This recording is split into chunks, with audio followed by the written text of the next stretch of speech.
अच्छा नहीं है।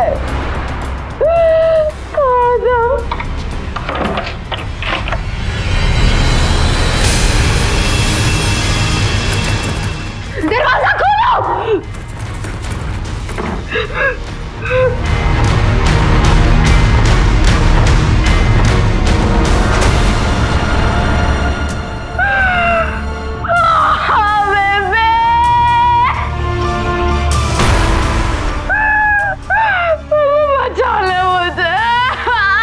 सर पर सुहाग की लाल चुन्नी, मांग में लाल सिंदूर और आंखों से खून के आंसू बहाती हुई कौन थी ये लड़की? कम उम्र में शादी के बंधन में बंधी इस नवविवाहित लड़की की जिंदगी क्यों महज 1 महीने के भीतर सिस्कियों में सिमट गई? आखिर इस लड़की के साथ 1 महीने पहले ऐसा क्या हुआ था? कौन था वो आदमी जिसके बारे में उसे ऐसा लगता है कि काश वो उनकी जिंदगी में ना आता? आखिर पंजाब के एक छोटे से गांव में रहने वाली इस परिवार के साथ क्या हुआ था 1 महीने पहले?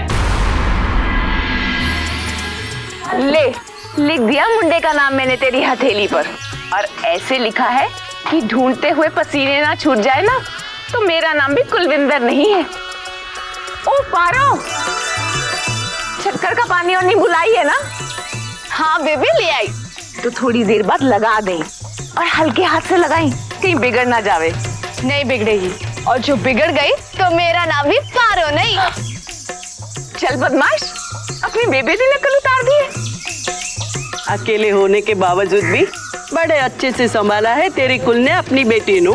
दोनों माँ बेटी कम और सहेलियां ज्यादा लगती है। पर तकदीर दुश्मन बन गई है दोनों की। जैसे कल की ही बात हो, जब मैंने खुद अपने हाथों से इसके हाथों पर मेहंदी रचा के विदा किया था, और आज तकदीर की मारी मेरी कुड़ी दूसरों के हाथों पर मेहंदी लगा रही है। दिन रात मैं वाहिगुरु जी से यही अरदास करती हूँ कि मेरे मरने से पहले कोई आए और इसको भी ब्याह करके ले जाए। बड़ी चिंता लगी रहती है इसकी। तुसी चिंता ना करो बहन जी, बाबा जी सब अच्छा करेंगे। सुनो पूछण, हाँ शाजी, ये 13 डब्बे हैं, 6 लड्डू दे, 7 बर्फी दे, लेकर जा। और एक बात ध्यान से सुन, वहाँ जाकर अपनी नजर इधर उधर मत भटकाना, काम खत्म होते ही तुरंत वापस आना। तो शाजी किसी फिक्र ना करो, मैं पुणे गया और मिठाई पहुँचा कर आया। फिक्र कैसे ना करूँ, तेरी आदत से जो परेशान हूँ। जो तूने मेरे से पैसे उधार नहीं लिए होते ना, तो मैं कब से तुझे काम से निकाल देता। और कान खोल कर अब मेरी बात सुन, 10 दिन के अंदर अंदर तूने मुझे मेरे पैसे वापस नहीं किए ना, तो 11वें दिन मैंने तेरा सामान उठा के बाहर फेंक देना कमरे से। गाल समझ में आई? शायद ही आप भी ना सवेरे सवेरे शुरू हो जाते हो। मैं मिठाई पहुंचा कर आया, जल्दी जा।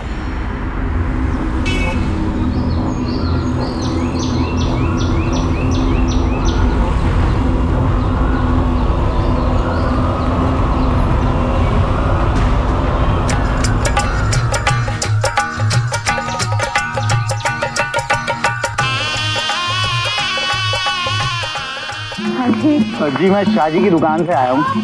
ये रहे मिठाई के डब्बे और ये रही पर्ची।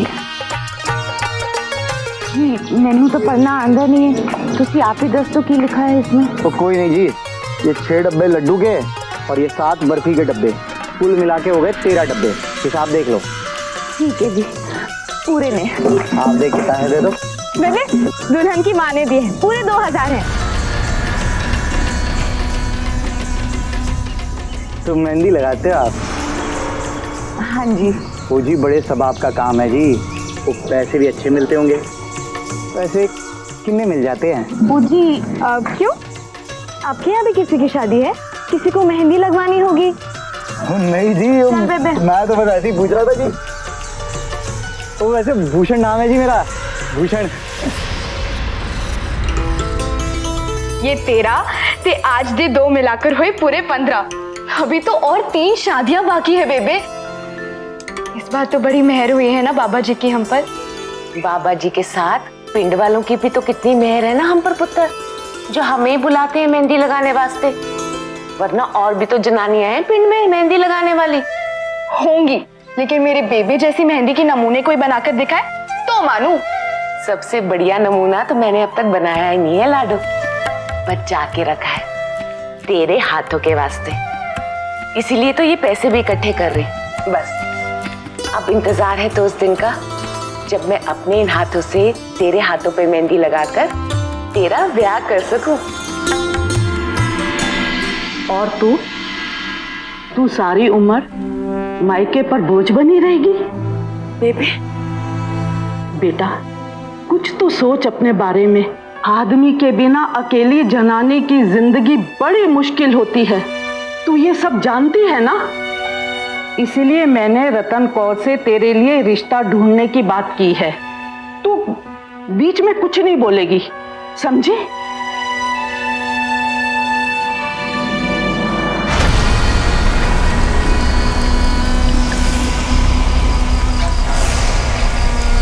यार बल्ली, एक गल दस है, वो मेहंदी वाली के बारे में मैंने तेरे को बताया था ना, उसके बारे में जानता है? ओए बड़ी चंगी जनानी है। हाँ, और उसके पति को छोड़े कई साल हो गए। छोड़ दिया। ओए अब तो सुना है कि उसकी बेबे नया रिश्ता ढूंढ रही है उसके लिए इस उम्र में। रिश्ता ढूंढ रही है? हाँ।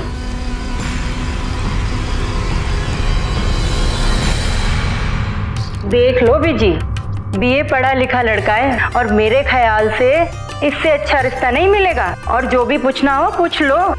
रतन, मेरी कुड़ी के बारे सब कुछ जानते हुए भी ये यहाँ तक आए हैं, इनसे क्या सवाल पूछना। मुझे ये रिश्ता मंजूर है। बाबा जी इन्हें खूब सारी तरक्की और खुशियां दे। बेटा आपने जो कुछ पूछना है मेरी बेटी से आप पूछ सकते हैं। नहीं बीजी, मुझे तो कुछ नहीं पूछना है। मैंने तो इन्हें पहली नजर में देखते ही पसंद कर लिया था। बीजी मैं आपसे वादा करता हूं कि इन्हें हमेशा खुश रखूंगा।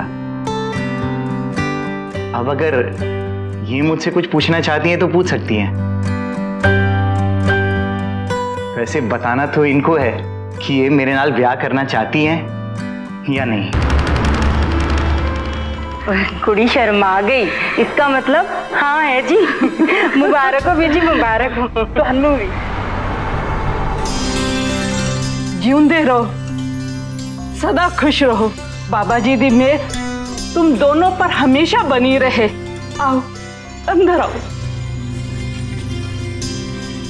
बीजी अब देखिए ना, लड़की शादी होने के बाद विदा होकर अपने पति के घर जाती है और मैं हूं कि यहाँ ससुराल में रहने आ गया। पर करता क्या, घर की मरम्मत कराना भी तो जरूरी था। मेरा वादा है जैसे ही घर की मरम्मत पूरी होगी ना, मैं पहला काम यही करूंगा कि कुलविंदर और पारो को लेकर अपने कार जाऊंगा। कोई गल नहीं पुत्र, ये भी तुम्हारा ही घर है।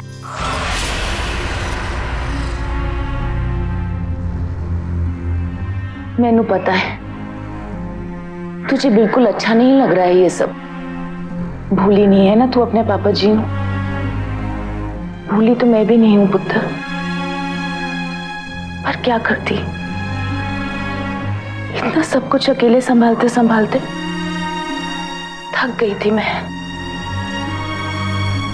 तेरे ब्याह वास्ते अच्छा मुंडा लपना, तेरा ब्याह करके तेनू तेरे घर भेजना, और जब तू चली जाएगी तो पीछे से मेरा क्या होगा। बस इसीलिए बेबे मुझे तुझसे कोई शिकायत नहीं है, तेरी कोई गलती नहीं है। बस मुझे वो आदमी पसंद नहीं। ऐसा लगता है जैसे वो दिख रहे हैं वैसे नहीं है। नहीं पुत्र, ऐसा कुछ नहीं है, वहम है तेरे दिल का। जरा खुद सोच, ऐसा क्या है हमारे पास जिसके लालच में उन्होंने हमसे रिश्ता जोड़ा है। नहीं पुत्र, वो बहुत अच्छे इंसान है, सब ठीक हो जाएगा। ओए भूषण, तू खुश तो है ना? ओए पता था मेरे को, वो तू थक गया था उस शाहजी के पास काम करते करते। तो कभी लड्डू बनाओ, कभी इमरती बनाओ, और वो शाहजी एक चखने के लिए भी नहीं देता था। लेकिन कहते हैं ना भूषण कि हर किसी का टाइम आंदा है। और तेरा टाइम ना आ चुकिया है। और तेरे एक हाथ विच नहीं, ओए दोनों हाथ विच लड्डू है। अब तो वही होना है जो तू चाहेगा। ओए चीयर्स ओए। और वक्त अपनी रफ्तार से गुजरने लगा। शादी के बाद भी भूषण अपने नए परिवार को अपने घर ले जाने के बजाय कुलविंदर के मायके में ही रहता रहा। शादी से पहले वो हलवाई की दुकान पर काम किया करता था, जिसे अब उसने छोड़ दिया। अब उसका एक ही काम था, साये की तरह कभी कुलविंदर और कभी पारो के पीछे लगे रहना और उन्हें यह यकीन दिलाने की कोशिश करते रहना कि वो कितना अच्छा इंसान है। इतने साल अकेले जिंदगी गुजारने के बाद अचानक मिले भूषण के साथ में कुलविंदर के दिल में कभी यह सवाल नहीं आने दिया कि भूषण उसे सहारा देने के बजाय खुद उसके सहारे पर जिंदगी गुजार रहा है। इस सब के बीच कुलविंदर की बेटी पारो वो अकेली इंसान थी जिस पर अब तक भूषण का जादू नहीं चला था और जिसे भूषण की कोई भी बात कभी पसंद नहीं आती थी। लेकिन वो जितना भूषण से दूरी बनाए रखने की कोशिश करती है, भूषण उसके करीब आने की कोशिशें और तेज कर देता है।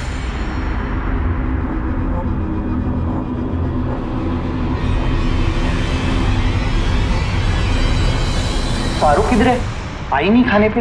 अभी आती ही होगी। आप लो ना। आ गई। ओ पारो, तू इतनी दूर क्यों बैठी है? इधर आ, मेरे पास बैठ, साथ में खाना खाएंगे। जा बैठ अपने पापा जी को, जा। तो आजा पारो।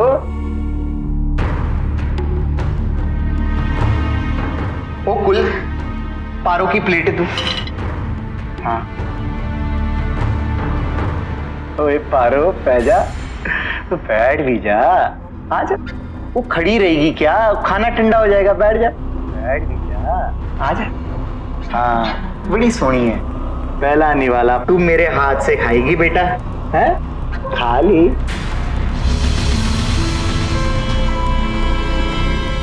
बड़ी प्यारी है पारो, तू बहुत अच्छी लड़की है। ओए कुल, वो सारा प्यार तूने ही लुटा देना है पारो के ऊपर। वो मेरा भी तो हक बनता है, मुझे भी तो मौका दे। चल उठ। आओ जी।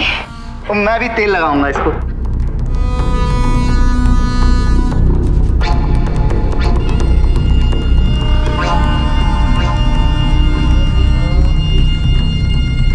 ओए पारो, कैसा लग रहा है? वो अच्छा लग रहा है ना? देखना आज नींद बड़ी प्यारी आनी है तेरे को। आखिर भूषण ऐसा क्यों कर रहा था?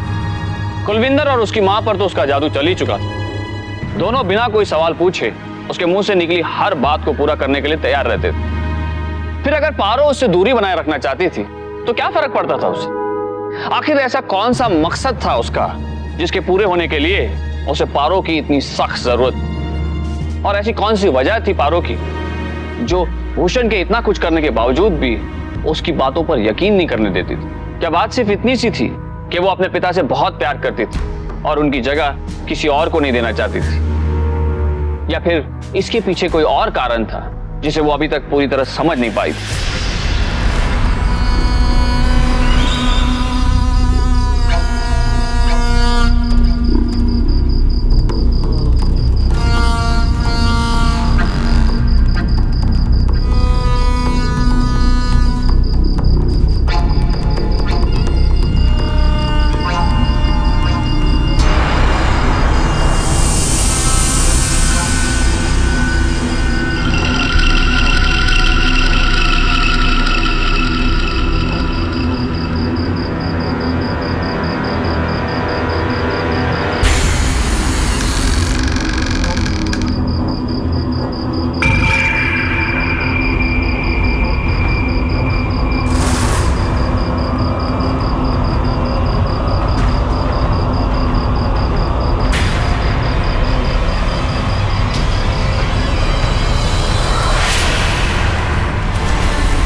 ओए मर गया मैं पहली बार तेरे को देखकर। ओए तेरी अदाओं को देखकर। जब से तुझे देखा है सीने में एक आग सी लगी है।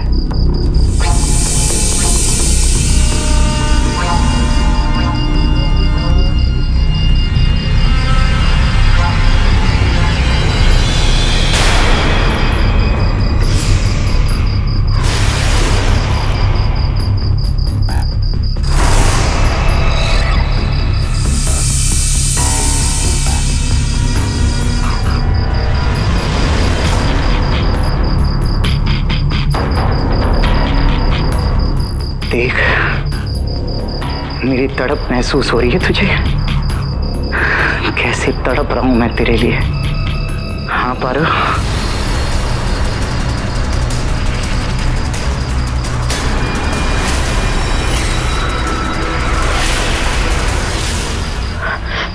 आप यहाँ? कुछ नहीं, मैं तो बस ऐसे ही आ गया था। बुची, मैं तो ਤੁਹਾਨੂੰ कमरे च लभ रही सी। मैं तो बस देखने आया था कि बच्ची ठीक तरीके से सोई है या नहीं। सो जा पुत्र। तो ये था भूषण का असली मकसद, जिसके चलते उसने कुलविंदर से शादी की थी। ये था उसका वो घिनौना चेहरा जिसे वो अपनी अच्छाई के नकाब के नीचे छिपाए था। भले ही उसका गंदा मकसद अभी पूरी तरह से पारो समझ नहीं पा रही थी, लेकिन इस घटना के बाद उसे इतना तो महसूस हो चुका था कि भूषण की नजर उसके लिए ठीक नहीं है। ना तो भूषण उसे अपनी बेटी मानता था और ना ही बेटी की तरह देखता था। लेकिन ये सब जानने के बावजूद भी पारो ने ये बात अपनी मां को नहीं बताई। पारो को ऐसा लग रहा था कि उसके पास अपनी इस बात को कहने का कोई ठोस आधार नहीं था। लेकिन उसका ये सोचना गलत था, क्योंकि तर्क संगत बुद्धि के साथ भगवान ने हमें एक और शक्ति दी है, जिसे हम इंट्यूशंस या पूर्व आभास भी कहते हैं। यह हमारे दिल की वो आवाज होती है जो हमें पहले ही सचेत करती है किसी आने वाले खतरे के खिलाफ। और इस तरह के मामलों में हर लड़की को अपने इंट्यूशंस, अपने दिल की आवाज को न सिर्फ सुनना चाहिए, बल्कि बेझिझक घर के बड़ों से अपनी परेशानी को बांटना चाहिए। लेकिन अफसोस, पारो ने ऐसा नहीं किया। और कितनी कोशिश की तूने मुझसे दूर जाने की, लेकिन देख देख मैंने तुझे पा ही लिया।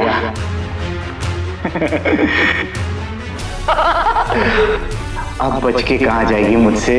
आजा। की होया भूषण जी? भूषण जी, कोई सपना देखा आपने? कुछ नहीं, थोड़ा सिर में दर्द है। ਤੁਸੀਂ ਦੱਸ ਦਿੰਦੇ ਮੈਨੂੰ ਤਾਂ मैं दबा देंदी सी। सुनिए जी। हाँ जी। एक गल करनी सी आपसे, पारो के बारे में। पारो? पारो के बारे में? हाँ जी, साडी पारो है ना, बड़ी होशियार कुड़ी है, पढ़ाई का बड़ा शौक है उसे। तो मैं सोच रही थी कि आपने तो इतनी पढ़ाई की हुई है, तो अगर रोज शाम को आप थोड़ी देर उसे घर पर पढ़ा देते तो। ओए फुल, तू भी ना कमाल करती है। वो ये कोई पूछने वाली बात है? मैं तो इस बात को लेकर हैरान हूं कि ये ख्याल मेरे को पहले क्यों नहीं आया। वो कोई नहीं, मैं कल से ही उसको पढ़ाना शुरू कर दूंगा। ठीक है? ठीक है जी, तुसी सो जाओ हुण।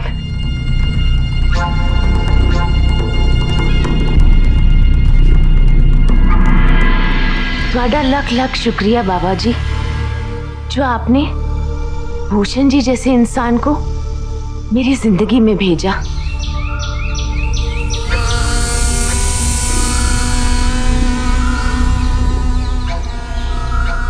तो बस भी कर, अब कितनी पढ़ाई करेगी तू?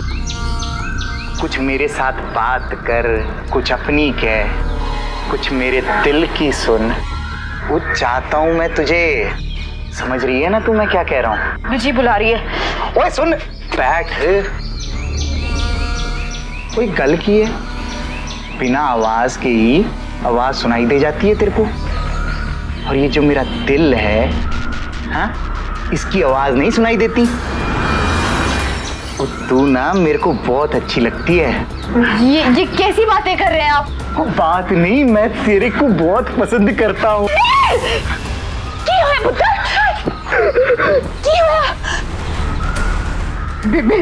मुझे नहीं पढ़ना इनसे, मुझे नहीं पढ़ना इनसे। की गल है पुत्र? की गल है? वो कुछ नहीं कुल, वो पढ़ाते वक्त मैंने इसको थोड़ा सा डांट क्या दिया, इसने तो रोना शुरू कर दिया। वो पारो, मैं वादा करता हूँ कि आज के बाद ना मैं तुझे कभी नहीं डांटूंगा। सच्ची, चाहे ना तो तू ही मेरे को डांट लेना, ठीक है? लेकिन रोना नहीं। है तेरे आंसू ना मुझसे देखे नहीं जाते। तू तो जानती है ना कि कितना प्यार करता हूँ मैं तुझसे। ए की कह रहे हो तुसी बाप हो इससे इतना प्यार कर दे हो तो डांटने का हक भी तो बनता है ना आपका। और पारो स्कूल में मास्टर जी भी तो डांट देते हैं ना कभी कभी। जो इन्होंने डांट दिया तब की होया। बस अब पोंछे आंसू और पढ़ाई कर दिल लगाकर। चल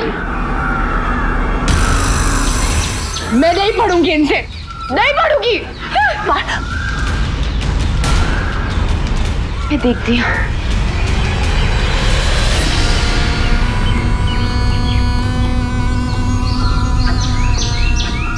बेबी मुझे वो आदमी बिल्कुल पसंद नहीं है। मुझे नहीं पढ़ना उनसे और ना ही उनसे बात करनी है। अब तक नाराज है तू उस बात पे? अरे डांट दिया सो डांट दिया, भूल जा उस बात को और मन लगाकर पढ़ाई कर। जो तू भी मन लगाकर पढ़ाई करेगी तो वो क्यों डांटेंगे तुझे? आखिर पापा जी हैं वो तेरे, कोई दुश्मन थोड़े ही ना है।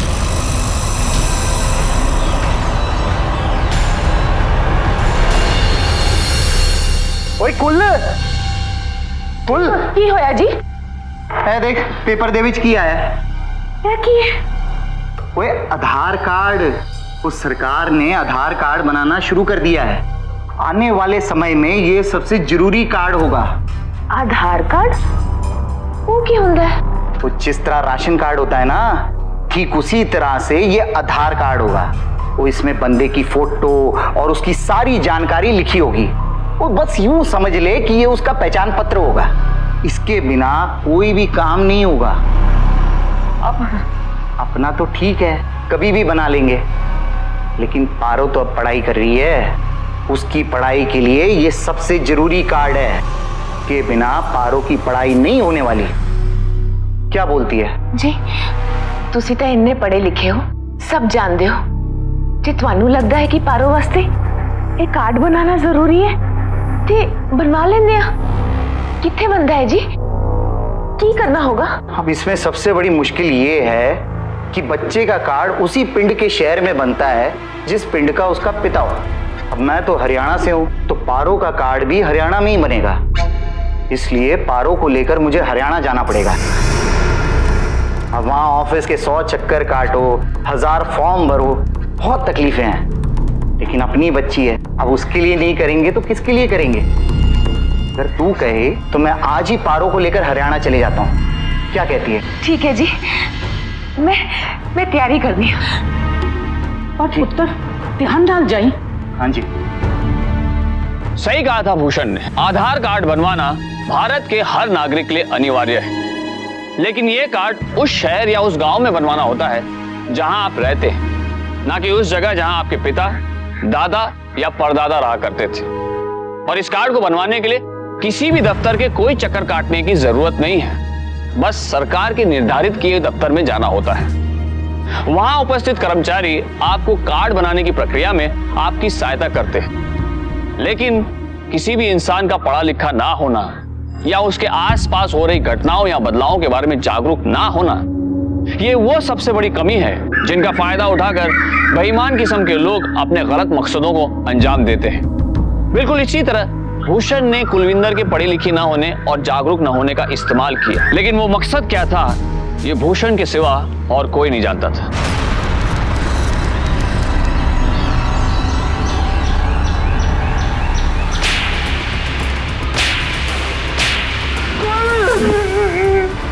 कुल मैं क्या बताऊं, वो लोग 3 थे और मैं अकेला। फिर भी मैंने बहुत मुकाबला किया, लेकिन उनके सामने मैं कमजोर पड़ गया। और उन लोगों ने पारो को अपने कब्जे में कर लिया। पुत्र तू की कह रही है? नहीं, मेरी बच्ची चाहिए। कितने मेरी बच्ची लाके दो। मेरी पारो लाके दो।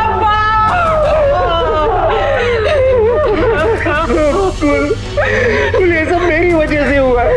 मैं इसका जिम्मेवार हूँ। मैं कसम खाता हूँ कि मैं पारो को सही सलामत इस घर में लाके रहूंगा।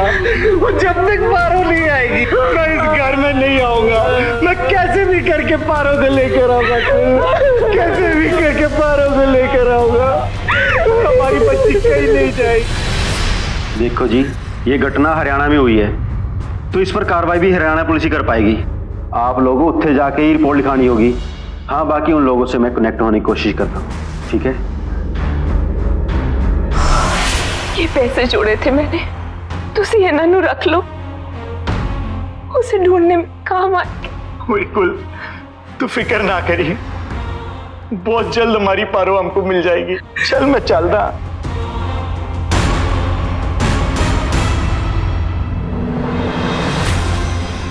कुलविंदर की सारी जमा पूंजी लेकर पारो की किडनैपिंग की रिपोर्ट लिखवाने और खुद उसकी तलाश करने का वादा करके भूषण हरियाणा के लिए रवाना होगी। कुलविंदर के लिए उसकी बेटी से जुड़ी किसी भी खबर के इंतजार का एक एक दिन एक एक साल की तरह बीत रहा था।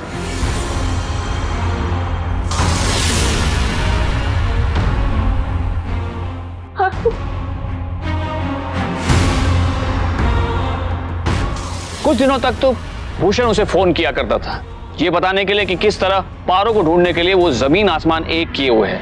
वो कुलविंदर की हिम्मत बांधता था, उसे यकीन दिलाता था कि चाहे जो हो जाए वो पारो को ढूंढ कर ही रहेगा। लेकिन फिर कुछ दिनों बाद भूषण के फोन आने तक बंद हो गए।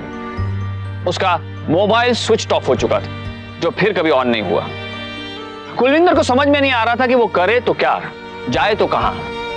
जिंदगी में कुछ ही बार वो अपने पिंड से बाहर निकली थी, उसे तो भूषण का पता भी नहीं पता था। ऐसे में उसकी मदद के लिए आगे आई रतन कौर, वो महिला जिसने उसका और भूषण का रिश्ता करवाया था। रतन हरियाणा में कई लोगों को जानती थी, इसलिए उसने रतन से विनती की कि वो उसे हरियाणा ले चले ताकि वो अपनी बेटी पारो और अपने पति भूषण को ढूंढ सके। और रतन की मदद से कुलविंदर अपनी बेटी और अपने पति को ढूंढने हरियाणा जा पहुंची। ऐसी जगह जहां ना वो किसी को जानती थी न पहचानती थी। वो अगर कुछ जानती थी तो सिर्फ उस तहसील का नाम जहां भूषण पारो को आधार कार्ड बनवाने उसे लेकर गया था। किसी तरह लोगों से पूछती हुई पहले वो उस तहसील के पुलिस स्टेशन पहुंची, लेकिन वहां जाकर उसे जो कुछ पता चला उसने उसकी उलझन और चिंता को और बढ़ा दिया। पुलिस ने उसे बताया कि उनके पास पारो नाम की किसी लड़की के अपहरण की कोई रिपोर्ट दर्ज नहीं की गई है और ना ही वो भूषण नाम के किसी आदमी को जानते थे। अब कुलविंदर के पास और कोई रास्ता नहीं बचा था सिवाय इसके कि वो फिर से अपने पिंड लौट जाए और इंतजार करे भूषण के फोन का, क्योंकि अब वही था जो इस उलझी हुई पहेली को सुलझा सकता था। की हो गया फोन नु मरे नु भी अजी खराब होना सी। चाई जी, भूषण काका का फोन आया था दुकान पर, वो बोले कि फिर से फोन करेंगे। भूषण जी का फोन?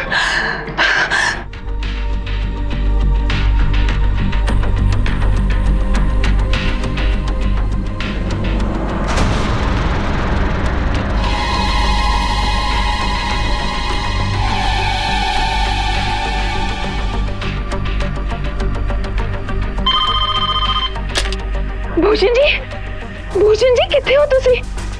इन्ने दिन हो गए तुसी फोन भी नहीं किया, पारो दी कोई खबर भी नहीं देती। वो हरियाणा में पुलिस वाले कह रहे थे कि कुल मैं रोज सुबह से शाम तक पुलिस स्टेशन में बैठा रहता हूँ।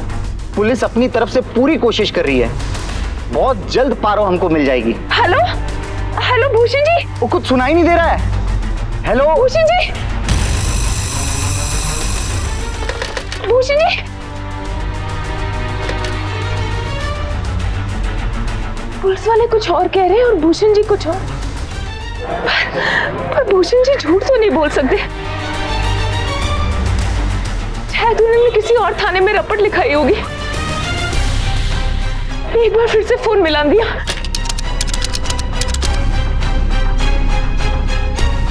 फोन बंद आ रहा है, की करा, कहां से पता लगा?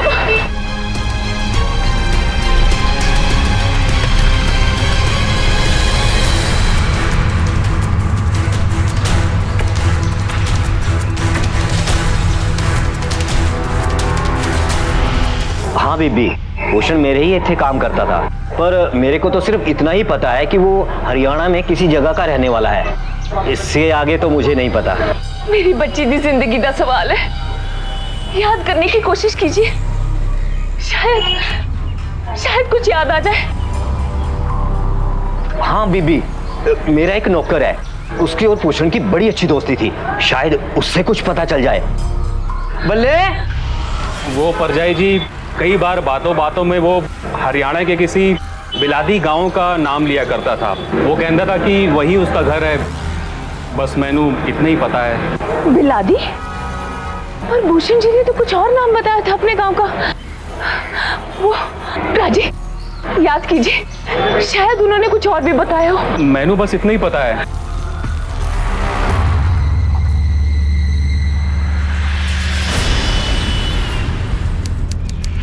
सत श्री अकाल जी। सत श्री अकाल। मेरा नाम कुलविंदर है जी। मैं पंजाब तो आई हूँ भूषण जी से मिलने। यहीं के रहने वाले हैं जी वो। अगर आप उनके घर तक पहुंचा देंगे तो आपकी बड़ी मेहरबानी होगी जी। भूषण? पर वो तो यहाँ है ही नहीं, उसके दर में तो ताला लगा हुआ है। ताला लगा है? कितने गए हैं जी? कहाँ मिलेंगे? पहले तो तू ये बता, तू है कौन और क्यों भूषण के बारे में इतने सारे सवाल कर रही है? मैंने आपको कहा है ना जी, मैं कुलविंदर भूषण जी की पत्नी। क्यों है जी? आप लोग मुझे ऐसे क्यों देख रहे हो? अरे तू क्यों झूठ बोल रही है? तू भूषण की पत्नी कैसे हो सकती है? अरे कुछ दिन पहले जब भूषण गांव में आया था तो उसकी लुगाई उसके साथ थी। क्या? और जब वो गया था तब भी लुगाई उसके साथ गई। ये क्या कह रहे हैं आप? तने शर्म नहीं आ रही है? इस उम्र में तू किसी और के पति को अपना पति बता रही है? क्या कह रहे हैं आप लोग? ऐसा नहीं हो सकता। मैं पत्नी हूँ भूषण जी की, कुलविंदर। 1 महीना पहले ही तो हमने गुरुद्वारे में शादी की है जी। अच्छा शादी की गुरुद्वारे में? अरे चलो अपना काम करो, क्यों झूठ बोल रही है? चलो। नहीं जी,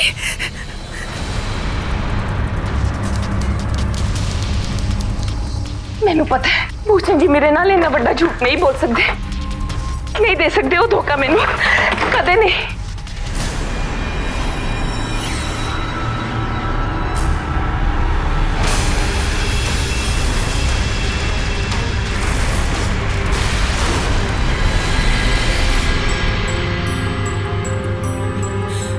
साहब जी, मैंने रपट लिखानी है अपने पति के खिलाफ। कोई अपने पति के खिलाफ?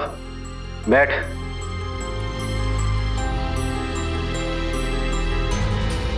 गल की है बीबी, ये मामला क्या है? 1 महीना पहले मेरा ब्याह हुआ था जी भूषण नाम के आदमी के साथ।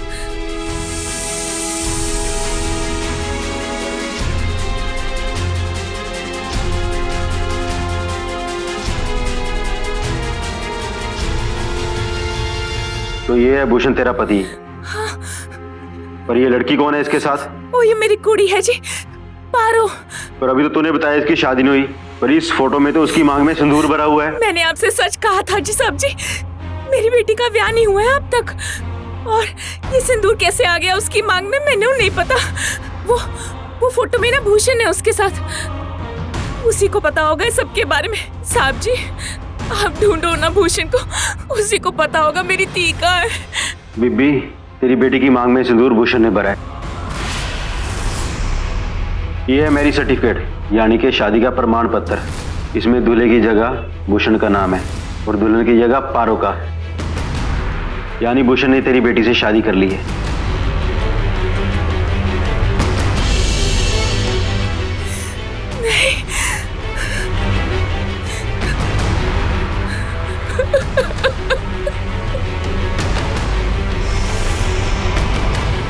मुझे तुझसे कोई शिकायत नहीं है, मुझे वो आदमी पसंद नहीं।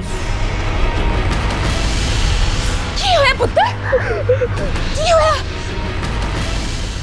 बेबे, मुझे नहीं पढ़ना इनसे, मुझे नहीं पढ़ना इनसे। क्यों नहीं मानी मैंने तेरी बात पारो? क्यों किया उस कमीने पे भरोसा? क्यों? नहीं, ये आंसू बहाने का वक्त नहीं है जी। उस राक्षस के चुंगल से अपनी पारो को बचाना है। वीर जी, मैनू पता है आप उस दिन मुझसे कुछ छुपा रहे थे। दसो की छुपा रही थी तुसी उस दिन? क्या छुपाऊंगा मैं आपसे? मुझ पर रहम नहीं आता तो कम से कम मेरी बेटी पर तो रहम खाइए प्राची। वो उस जल्लाद के कब्जे में फंसी हुई है। पता नहीं वो क्या कर रहा होगा उसके साथ। आपकी भी तो कोई बहन होगी ना, कोई उसे उठा के ले जाए, जबरदस्ती उसके साथ ब्याह कर ले और बाद में उसके साथ मुंह काला करके।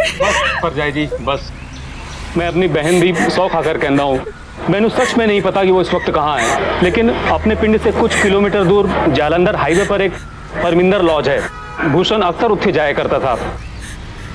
परमिंदर लॉज?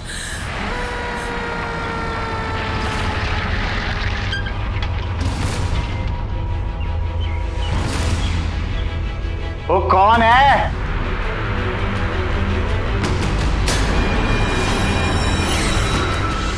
कुलविंदर तू पुलिस से नाल। ओए पारो किथे है? बेबे चल अंदर तुम्हें। इन्हें बचा ले बेबे, रात मेरे मुझे बहुत दर्द किया बेबे, मुझे बहुत मारा, कितना गिड़गिड़ाए, जबरदस्ती मेरे भाग में से दूर मार दिया। सब ठीक हो जाएगा पुत्र, सब ठीक हो जाएगा। साले तेरी बेटी लगती थी ना। इंस्पेक्टर साहब और मत मार, मैं सब कुछ सच सच बताता हूँ। जब मैंने पारो को पहली बार देखा था ना, तभी वो मेरे दिल में बस गई थी। और मैं जानता था जी कि मेरा उसके साथ ब्याह नहीं हो सकता, इसलिए मैंने कुलविंदर से शादी कर ली। मैंने सोचा कि एक बार मैं घर में आ जाऊंगा, उसके बाद में मैं पारो को अपने करीब कर लूंगा। जब घी सीधी उंगली से नहीं निकला तो मैंने उंगली टेढ़ी कर दी, पारो को अपने साथ हरियाणा लेकर आ गया। मैं आपके आगे हाथ जोड़ती हूँ, मुझे बेबे के पास ले जाओ। बेबे के पास जाना है तुझे? 16 साल रही ना उसके पास, फिर भी दिल नहीं भरा तेरा। कितना दूर भागती थी तू मुझसे, जब भी तेरे पास में आता था हाथ भी लगाने नहीं देती थी। अब भागकर कहाँ जाएगी? अनजान शहर है, जाएगी तो जाएगी कहाँ? ये ले लाल जोड़ा ब्याह का। अब तेरे को मेरे साथ ब्याह करना ही पड़ेगा। प्यार से पहन ले, नहीं तो मुझे पहनाना भी आता है।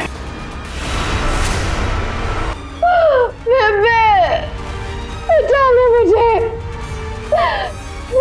कहा था ये आदमी अच्छा नहीं है। तो बीबी तू बड़ी बहादुरी दिखाई है, अपनी बच्ची को बचाने के वास्ते क्या क्या नहीं किया। इतनी हिम्मत तो शायद कोई मर्द भी नहीं दिखा सकता था। तूने तो एक मिसाल कायम कर दी, ताकि इन जैसे मर्दों को पता चले कि जनानियों के साथ खिलवाड़ करने का क्या नतीजा होता है।